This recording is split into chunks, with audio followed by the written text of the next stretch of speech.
Sky Sports football transfers expert, is reporting that Jose Mourinho has reached an agreement with Fenerbahce for a 2-year contract. So he's been out of the game for about 4 months, left Roma obviously after things didn't, the usual sort of path of a Jose Mourinho career, but he's back in the game.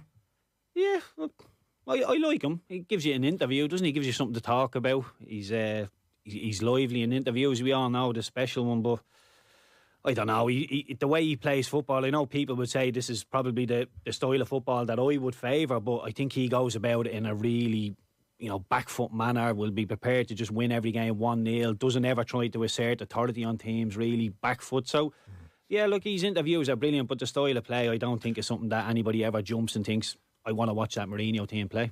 A proper career of two halves, really, isn't it, Jose? Like, when you think about it, when obviously with Porto and then the first spell at Chelsea and what he did with Inter, like 2010, and the way even like he just loved drama and it suited him so well. When he won the Champions League with Porto, takes off the medal. When he wins Champions League with Inter, hugs Materazzi in tears and walks away and goes to Real Madrid. Never wins the Champions League but does well in the league. Second spell at Chelsea, wins the league. So you're racking up some amazing achievements, and then kind of just bitterly manages United because he never got it the first time when Fergie left.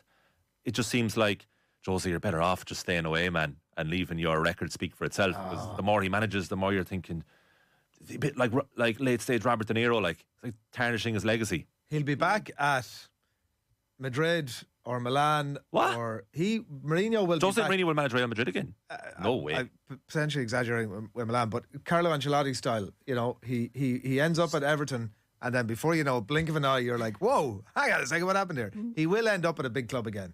Do you remember when he done United? He got United into second place in the Premier League, and he done an interview and he said, "This is the biggest achievement of my career." And we all sort of, I did personally, I scoffed him and not really, but you're looking at how things have developed now with Manchester United. He was probably right. That was a big achievement to get that United team into second. But I do think his stock has fallen a little bit. I do think his style of play has probably brought him back down the ladder. But like you say, I think if Real Madrid were to come into some sort of harsh times, all of a sudden fall on rocky times, I think they could throw it to somebody like that. Just, get last 3 months of the season, keep it going. Because he has that aura about him where he can get a dressing room on side. There's millionaires, billionaires that he still will demand attention and respect from. So I do think he's one of those managers that could come in and help teams out if they fall on hard times. But in terms of being given the Real Madrid thing, full time, or a PSG or somebody in England, a big club in England, I don't see. I think he's fell off that perch a bit now. I think if you can get, if Vincent Kompany can get relegated with the team and wind up... there is a lack of top-class managers.